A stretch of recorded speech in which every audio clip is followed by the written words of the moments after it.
میں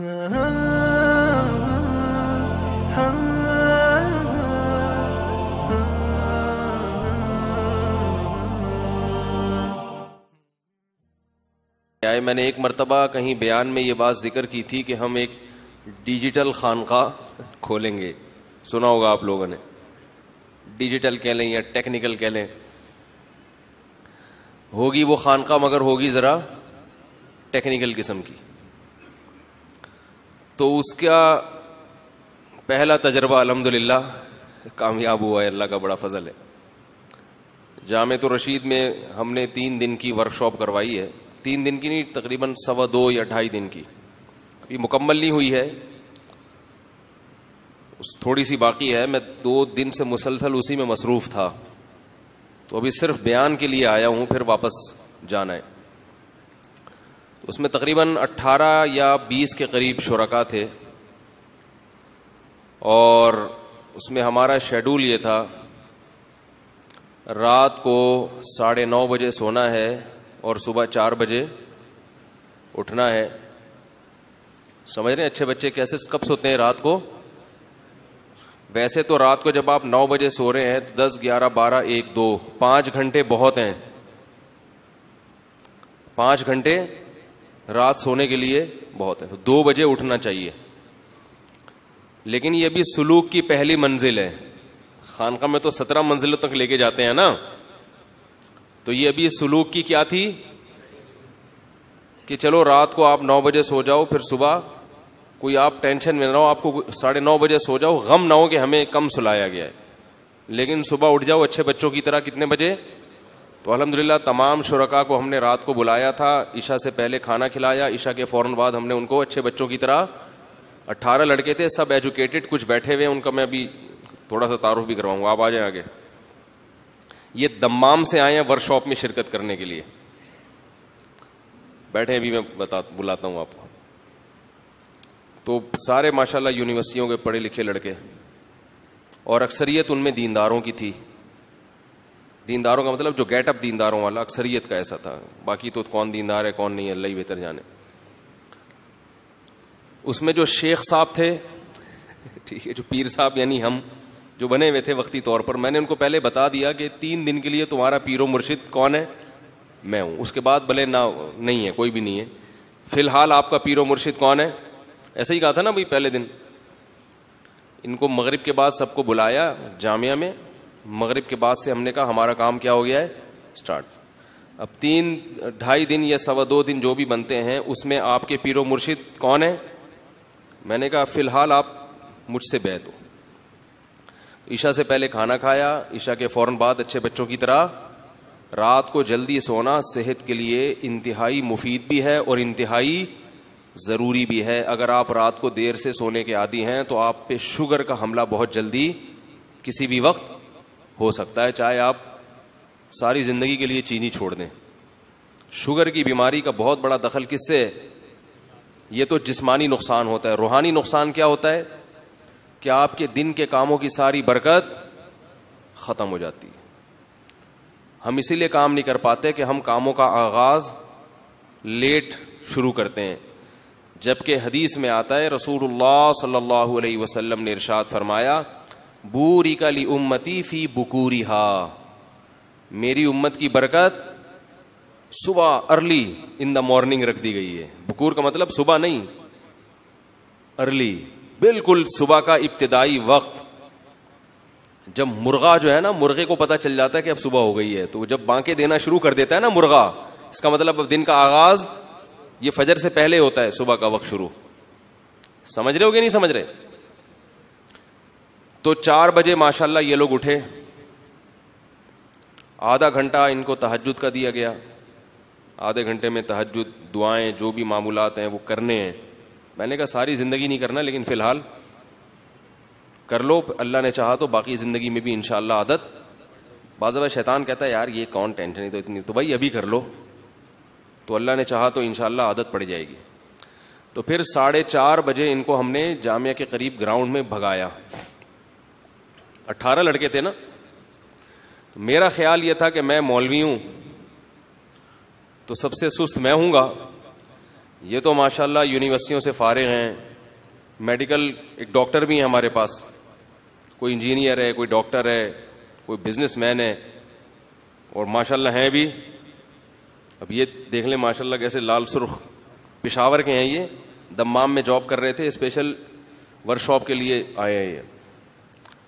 تو لیکن جب اندازہ ہوا تو پتہ یہ چلا کہ ہم لوگ بھاگنے میں, چپل چرا کے بھاگنے میں تو بہت تیز ہیں, کسی کی گھنٹی بجا کے بھاگنے میں تو, ویسے ہی مذاق کر رہا ہوں, ایسا نہیں, چپل وپل کوئی نہیں چراتا بھائی,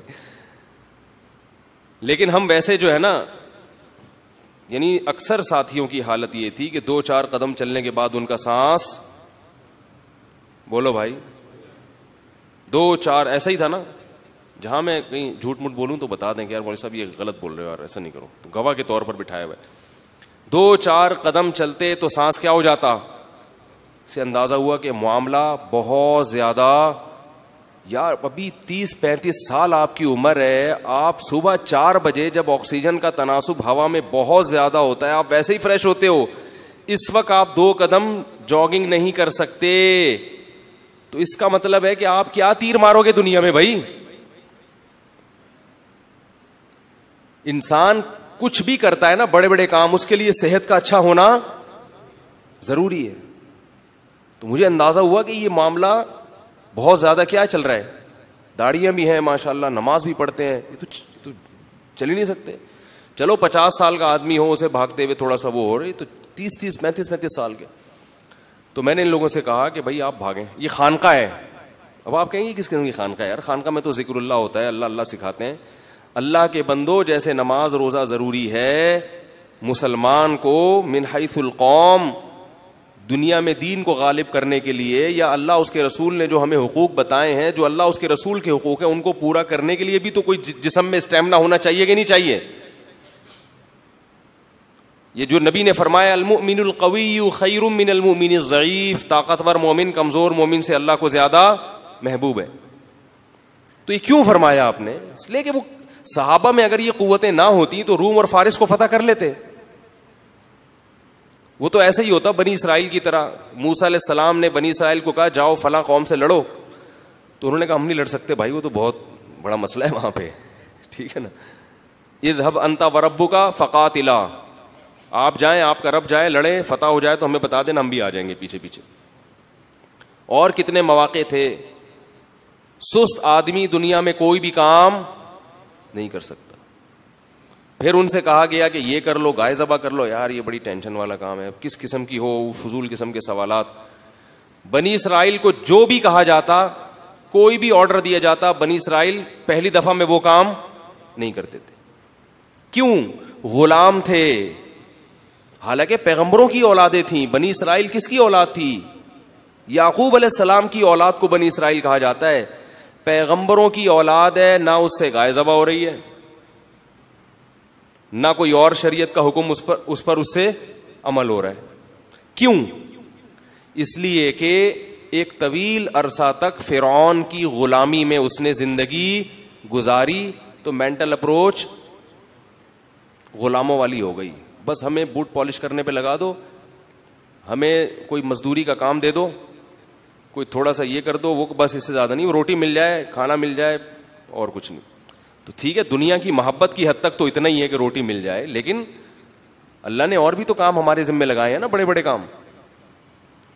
تو وہ نہیں کرتے تھے. یہ ہندوستان میں جب انگریز آیا ہے نا, تو انگریزوں نے یہ بات لکھی ہے کہ یہ جو مغل بادشاہ تھا نا آخری, کیا نام تھا اس کا, بہادر شاہ ظفر, میں اس کے مزار پہ گیا ہوں, وہاں مزار پہ کوئی حاضری دینے نہیں گیا, ویسی عبرت کے لیے بادشاہ کے مزار پہ. اس کی شاعری پڑھی میں نے وہاں جا کے, کیونکہ ہم مزاروں والے بولو بھائی نہیں ہیں. جب بھی کوئی پوچھا کرے نا آپ فلاں, وہ جمعے کے بیان میں کہہ رہا تھا کہ وہ مزار تھا وہاں ان کا, کیا نام ہے یار, عبداللہ شاہ غازی کا, تو وہ میں ٹرین کا سفر بتا رہا تھا, بھول گیا تھا. تو وہ اس میں یہی تھا کہ میں نے ان سے کہا کہ آپ جن بابا کے مزار پہ جا رہے ہو نا, ان کا مزار ماڑی پور میں بھی ہے. عبداللہ شاہ غازی کے 2 مزار ہیں, ایک وہاں بھی, ایک وہاں. یہ وہ بچپن کا ہے اور یہ ان کے بڑھاپے کا ہے. ایسا چل رہا ہے. 2-2 3 مزار بھی چل رہے ہیں بزرگ کے. بھائی دکانیں ہیں یہ, بزرگوں کے ناموں کو کیا کرایا جاتا ہے, کیش. کچھ بھی بنا کے تختی لگا دو, پبلک طواف کرنا. جیسے ایک آدمی عجائب گھر گیا تو ایک کھوپڑی رکھی ہوئی تھی, پوچھا یہ کس کی کھوپڑی ہے؟ وہ عجائب گھر والوں نے تو پیسے بنانے کے لیے بنایا, نوادر لا کے رکھ دیے. کیا ثبوت ہوتا ہے کہ یہ, جیسے لاہور کا عجائب گھر ہے نا, حضرت علی کی تلوار, حضرت فاطمہ کی چادر, کچھ بھی نہیں ہے وہ, نہ حضرت علی کی تلوار ہے اور نہ حضرت علی کی پگڑی ہے, کچھ بھی نہیں, کوئی ثبوت نہیں ہے. یہ جو منہ مبارک دکھائے جاتے ہیں نبی کے, کوئی ثبوت نہیں ہے. پتہ نہیں اللہ معاف فرمائے کس کا بال اٹھا کے محمد صلی اللہ علیہ وسلم کی طرف منسوب کر دیتے ہیں. بہت بڑی گستاخی ہے یہ. تو کوئی سند نہیں ہے اس کی کہ یہ نبی صلی اللہ علیہ وسلم کا بال ہے. ایک حدیث ہم بغیر سند کے نہیں لیتے, تو آپ صلی اللہ علیہ وسلم کے جسم اطہر سے نکلا ہوا ایک ٹکڑا, آپ کے جسم کا حصہ, وہ بغیر سند کے کیسے مان لیں بھائی اس کو؟ کون اس کی گارنٹی دیتا ہے کہ مجھ سے فلاں نے بتایا؟ کوئی سند تو لے کر آؤ اس کی. تو وہ وہاں گئے عجائب گھر, ایک آدمی گیا تو ایک کھوپڑی رکھی ہوئی ہے, ویسے ہی پیسے بنانے کے لیے رکھی ہوئی تھی. اب جھوٹ تو پکڑا جاتا ہے نا, تو اس نے پوچھا یار یہ کس کی کھوپڑی ہے؟ انہوں نے کہا یہ سکندر اعظم کی کھوپڑی ہے.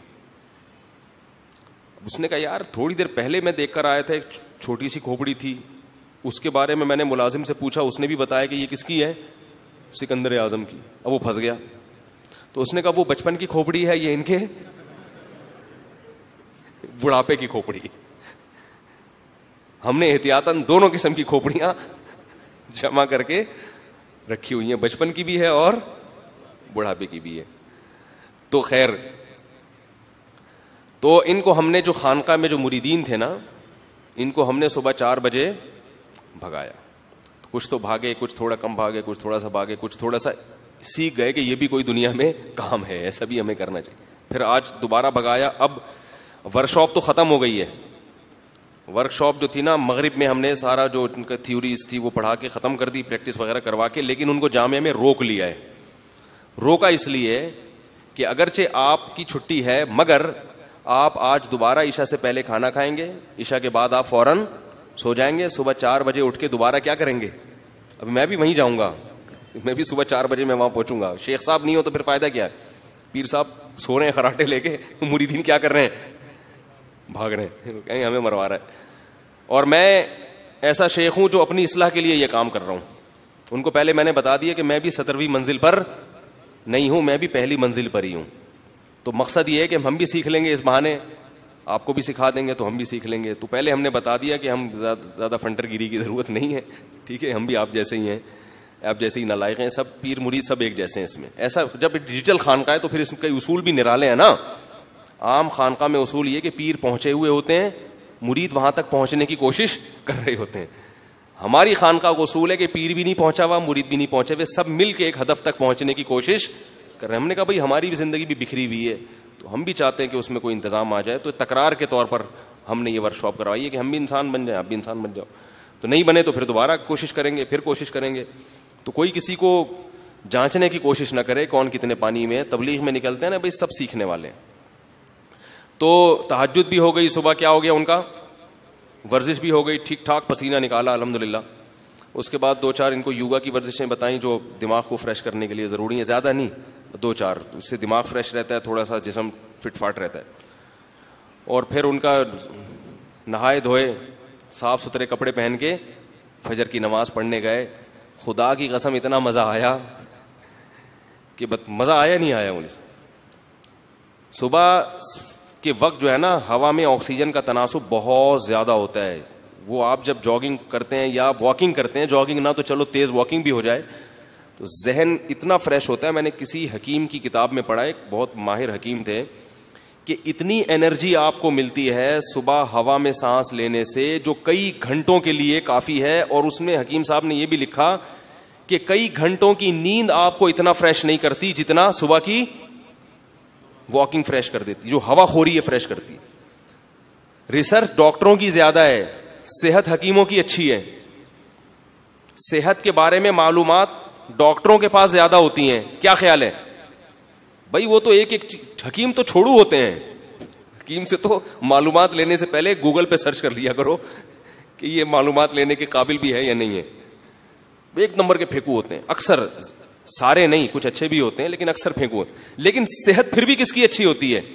میں نے 100 سال کے حکیم دیکھے ہیں, 99 سال کے حکیم دیکھے ہیں, ایسی فٹنس. ابھی ہمارے محلے میں ایک جہاں میں رہا کرتا تھا, ایک حکیم صاحب کا پچھلے سال یا 2 سال پہلے انتقال ہوا ہے. 100 سال سے اوپر عمر ہوگی ان کو. میری بڑی اچھی دوستی تھی ان سے, میرے والد صاحب کے دوست تھے, دہلی کے تھے وہ. جب ہاتھ ملاتے تھے تو ہاتھ چھڑانا مشکل ہو جاتا تھا. دہلی کے تھے وہ, اور چھوٹا سا مطلب تھا, کوئی بہت پہنچے ہوئے بھی نہیں تھے, چھوٹے موٹے نسخے ٹوٹکے بتاتے رہتے تھے لوگوں کو. اور اتنے نیک آدمی تھے کہ ان سے اگر علاج نہیں ہوتا تھا نا تو کہتے تھے بھائی میں اس کے علاوہ میرے پاس کوئی علم نہیں ہے, کسی اور کے پاس جاؤ. ورنہ ڈاکٹر یا حکیم کبھی اپنی کم علمی کا اعتراف, وہ تجربے کرتا رہے گا, ٹھوکتا رہے گا, بندہ مر جائے گا, کہیں گا قسمت میں مرنا لکھا ہوا تھا. تو وہ کہہ دیتے تھے بھائی میں اس بیماری کا یہی علاج جانتا ہوں, اس سے زیادہ میری تحقیق نہیں ہے, اب آپ کسی اور کے پاس. تو صحت ایسی تھی کہ ہاتھ پکڑ لیں تو بندہ, اور خوش مزاج. صحت اچھی ہوتی ہے تو انسان خوش مزاج ہوتا ہے نا. لیکن اس کے باوجود ریسرچ ڈاکٹروں کے پاس ہے, مگر مرتے دیر سے کون ہے؟ حکیم. صحت کس کی اچھی ہوتی ہے؟ وجہ اس کی ہے کہ چند بنیادی چیزوں پر حکیم لوگ عمل کرتے ہیں. صحت کے جو چند بنیادی اصول ہیں نا, ان پہ حکیم لوگ کمپرومائز. کیا مطلب؟ رات کو جلدی سونا ہے, صبح جلدی اٹھنا ہے. جبکہ ڈاکٹر لوگ کلینک ہی رات کو 3 بجے بند کر کے آ رہے ہوتے ہیں, اور بھونکتے ہوئے کتے ان کو گھر پہنچاتے ہیں. ایک اورنگی ٹاؤن سے ایک ڈاکٹر صاحب تھے, وہ 3 بجے کلینک بند کر کے آتے تھے. مجھے خود ان کے بیٹے نے بتایا کہ کتے بھونک رہے ہوتے ہیں ہمارے ابو کے اوپر جب یہ اورنگی ٹاؤن سے گھر آ رہے ہوتے ہیں. 3 بجے جو آدمی سوئے گا اور پھر وہ سو کے اٹھے گا کب؟ 12 بجے. ان ڈاکٹر صاحب کو اللہ تعالیٰ ان کی عمر میں برکت دے, ان کو شفا عطا فرمائے. شوگر بھی ہو گئی ہے, اور شوگر کی وجہ سے ان کی آنکھوں کی بینائی بھی چلی گئی ہے. کیا فائدہ MBBS کرنے کا کہ آپ 50-55 سال کی عمر میں آپ نابینا ہو گئے ہے بھائی. کیوں؟ ریسرچ بہت ہے, شوگر کے بارے میں پوری کتابیں لکھ دیں گے, لیکن رات کو جلدی نہیں سو رہے اور صبح اٹھ نہیں رہے جلدی. بات نہیں آ رہی میرے خیال ہے. تو کیا ہے, ان کو ہم نے صبح جلدی اٹھایا, جاگنگ کرائی, پھر ان کو کچھ اصول چھوٹے موٹے بتائے صحت کے حوالے سے, جو اتنے زیادہ نہیں ہے, جو چھوٹے موٹے معلومات ہیں وہ. اور پھر جو ہمارے جو ناشتہ واشتہ کرتے تھے, پھر ان کی جو ورک شاپ کا ٹائم شروع ہو جاتا تھا, پھر وہ وغیرہ وغیرہ, پورا اسی طرح سے ہمارا شیڈول. پھر عصر کے بعد انہوں نے سوئمنگ کی ہے, جامعہ میں سوئمنگ پول بھی ہے. عصر سے مغرب تک سوئمنگ ہو گئی ان کی, صبح جاگنگ ہو گئی. ہم نے ان کا تیل الحمدللہ نکال لیا. تو اب یہ ان کو روک کے صرف اس لیے رکھا ہوا ہے کہ آپ نے عشاء پڑھ کے سو جانا ہے, صبح دن کا آغاز 4 بجے سے کرنا ہے. کیونکہ میں نے ان سے کہا کہ اگر آپ ابھی گھر چلے گئے تو آپ اس ورک شاپ کے ماحول سے باہر نکل جاؤ گے. اب آپ نے کیا کرنا ہے, گھر جانے کے بعد, گھر نہیں جانا, یہاں سے اب یوں سمجھنا ہے کہ اب آپ گھر میں رات کو آرام کر رہے ہیں. صبح 4 بجے آپ جاگنگ کر کے نہا دھو کے فجر پڑھیں گے. پھر وہ فجر کے بعد بھی کچھ معمولات بتائے, تلاوت اور ذکر اور اشراق, وہ معمولات بھی اپنی جگہ. وہ معمولات کرنے کے بعد پھر آپ کہاں جائیں گے؟ ڈائریکٹ آفس جائیں گے. سمجھ میں نہیں آ رہی؟ تاکہ آپ کو پتا چلے کہ عام دنوں میں جب ہم آفس جاتے ہیں اور اس اسٹائل کے بعد اور ان ایکٹیویٹیز کے بعد جب آفس جائیں گے تو ہمیں کتنا فرق نظر آئے گا. سمجھ میں آ رہی ہے بات؟ تو یہ میں اتنی ڈیٹیل اس لیے بتا رہا ہوں کہ آپ لوگ بھی کریں. ورک شاپ نہیں بھی کریں تو یہ روٹین آپ لوگ گھر بیٹھے ویسے بھی بنا سکتے ہیں. ورک شاپ کا فائدہ ہوتا ہے کہ اجتماعی ماحول ہوتا ہے تو بن جاتا ہے. سمجھ میں آ رہی ہے بات؟ تو یہ دیکھ لیں آپ, یہ بیچارے آئے ہوئے ہیں وہاں سے دمام سے, انہوں نے کی, کہہ رہے ہیں مجھے بہت فائدہ ہوا. جتنے بھی لوگ تھے ماشاءاللہ سب کہہ رہے ہیں کہ یار بہت فائدہ ہوا. تو ہمارا جو دیندار طبقہ ہے, یہ میں نے اس لیے کیا کہ ہمارے ہاں دین کا جو تصور ہے نا وہ بہت محدود ہے. دیکھو بنی اسرائیل تھے, کچھ بھی نہیں کرتے تھے. صحابہ تھے, سب بہت کچھ کر کے چلے گئے, کیونکہ صحابہ میں ایسے لوگ موجود تھے جو گھوڑے سے تیز دوڑنا جانتے تھے. صحابہ تیراکی جانتے تھے, صحابہ گھڑ سواری جانتے تھے, صحابہ راتوں کو کم سوتے تھے. آپ دیکھیں وہ تو رات بھر تہجد پڑھتے رہتے تھے. وہ سلیپ مینجمنٹ جانتے تھے کہ نیند کو کیسے مینج کیا جاتا ہے. وہ قدرتی طور پہ جانتے تھے کہ کون سے اوقات سونے کے ایسے ہیں جن میں تھوڑا سو کے بھی انسان نیند کے جو مقاصد ہیں وہ بھرپور طریقے سے حاصل کر سکتا ہے, اور کون سے ٹائم ایسے ہیں جن میں کئی گھنٹے سوتے رہو مگر پھر بھی تھکاوٹ ہوگی. سونا جو ہے نا اس کے بھی ٹائمنگ ہے, اوقات ہیں. خلاصہ میں بتا دیتا ہوں سونے کے بارے میں. رات کو جلدی سوئیں اور پھر جلدی اٹھ جائیں, اور اگر فجر سے پہلے تھکاوٹ محسوس تو فجر سے پہلے تھوڑی دیر کے لیے دوبارہ سو جائیں. سمجھ میں آ رہی ہے بات؟ ہمارے نبی کی جو طریقہ تھا نا رات کو سونے کا, عشاء پڑھتے ہی سو جاتے تھے اور پھر رات کے کچھ دیر آرام کر کے دوبارہ کھڑے ہو جاتے تہجد کے لیے. اب پوری رات تہجد چلے گی تو فجر کی نماز کے بعد جب اذان ہوتی تھی تو اذان اور نماز میں جو وقفہ ہوتا تھا نا, اس دوران آپ صلی اللہ علیہ وسلم ہلکی سی نیند لیا کرتے تھے. یہ تجربہ کر کے دیکھیں, یہ ہلکی سی نیند آپ کو دوبارہ تازہ دم کر دے گی, پھر سارے دن کے لیے کیا کر دے گی, ایک دم فریش کر دے گی آپ. پھر آپ کو تھکاوٹ محسوس ہوگی دن کے 12 اور 1 بجے جب سورج بلندی پہ پہنچے گا. اس وقت کھانا کھا کے پھر آپ صلی اللہ علیہ وسلم کیا کرتے تھے, تھوڑی دیر قیلولہ کرتے تھے. وہ قیلولہ آپ میں انرجی بھر دے گا رات تک کے لیے, فریش رہیں گے بالکل. اب ان کو پتا ہے آج صبح سے میں بول رہا ہوں کہ نہیں بول رہا, ورک شاپ میں صبح 7:30 بجے سے کھڑے کھڑے میں ان کو پڑھا رہا ہوں نان اسٹاپ. درمیان میں قیلولے کا ٹائم آیا اور ہماری کلاس ختم ہوئی ہے مغرب میں. ایسا ہی ہے نا, مگر میرے چہرے سے, میرے بات چیت کے اسٹائل سے کہیں سے بھی لگ رہا ہے کہ مفتی صاحب تھکے ہوئے ہیں آج. مجھے تو آپ لوگ تھکے ہوئے لگ رہے ہیں, کہیں سے لگ رہا ہے کہ تھکے ہوئے ہیں. حالانکہ میں اگر نیند کو شمار کروں تو میری 24 گھنٹے میں جو نیند ہوئی ہوگی میرا خیال ہے بمشکل 4 گھنٹے کی ہوئی ہوگی. بمشکل کتنی دیر کی ہوئی ہوگی, بمشکل یعنی رات کی نیند ملا کے 4 گھنٹے کی. تو یہ چیزیں بھی کیا ہیں میرے بھائی, سیکھنے کی ہیں, تاکہ ہم اپنے اوقات کو زیادہ سے زیادہ جاگ کے ذہن کو فریش رکھ کے مفید کاموں میں کھپا سکیں. ہمارے دن کے زیادہ تر حصے خراٹے لیتے ہوئے 12 بجے معذرت کے ساتھ ایسے اٹھتے ہیں جیسے اللہ معاف فرمائے, بس نہیں بولے کیسے. کوئی 11 بجے اٹھ رہا ہے, کوئی 10 بجے اٹھ رہا ہے, منہ دھوتا ہے, پھر جا کے 10 بجے اٹھے گا, ناشتہ واشتہ کر کے آفس پہنچے گا, 1 بجے پھر ٹون ہونا شروع ہو جائے گا, تھکاوٹ شروع ہو جائے گی, کیونکہ دوپہر کا وقت تھکاوٹ کا ہوتا ہے, پھر دماغ میٹر شارٹ ہونا شروع ہو جائے گا. تو یہ عجیب سا لائف جو ہے نا ہماری گزر رہی ہے. تو اللہ کا بڑا فضل ہے, یہ عثمان بھائی نے کروائی ہے مجھ سے گن پوائنٹ پہ کہ یار کرا دیں اب, تو اس کے الحمدللہ بہت اچھا رزلٹ سامنے آیا. ایک تھوڑا سا مجھے خود بہت فائدہ ہوا, کیونکہ میں بھی سستی کا شکار ہو گیا تھا, میری بھی روٹین ساری خراب ہو گئی تھی. اور ایک بات یاد رکھو, اگر کبھی آپ کو خیال ہو نا کچھ کام ایسے ہیں جو رات ہی کو کرنے کے ہیں, تو اس میں پھر بجائے اس کے کہ آپ عشاء کے بعد کریں, آپ عشاء کے بعد سو جائیں, رات کو 2 بجے اٹھ کے شروع کر دیں وہ کام. اس لیے جو ٹائم لینڈر والے ہیں نا سلیمان احمد صاحب, یہ ساری ترتیب انہی نے ہم کو بتائی ہے, اور یہ قرآن و حدیث سے ثابت ہے یہ سب. تو میں نے ایک دن فون کیا ملاقات کے لیے, میں نے کہا ملاقات کرنا چاہتا ہوں, تو کہہ رہے ہیں صبح 2 بجے انشاءاللہ میں آپ سے ملاقات کروں گا. ٹھیک صبح کتنے بجے, 2 بجے. واقعی ایک آدمی 9 بجے سو کے یا 9:30 بجے سو کے صبح 2 بجے, تو اس کو لگتا ہے کہ صبح 2 بج رہا ہوں, اتنا فریش ہوتا ہے.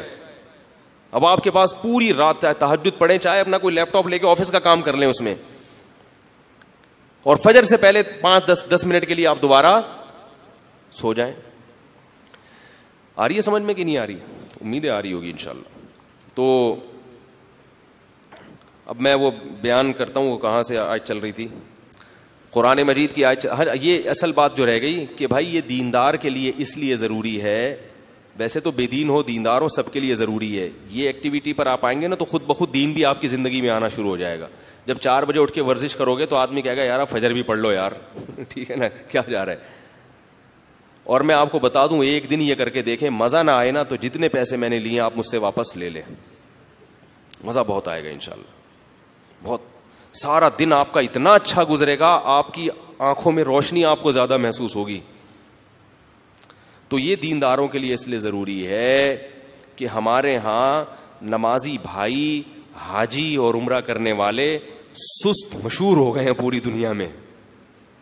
گھر میں جو بچہ دیندار ہوتا ہے سب سے زیادہ سست, کیا خیال ہے, وہی ہوتا ہے. اچھا بھلا محلے کا ہیرو بنا ہوا پھر رہا ہوتا ہے, نماز روزے میں لگا تو بالکل ہر کام سے گیا, سوتا رہتا پڑا ہوا.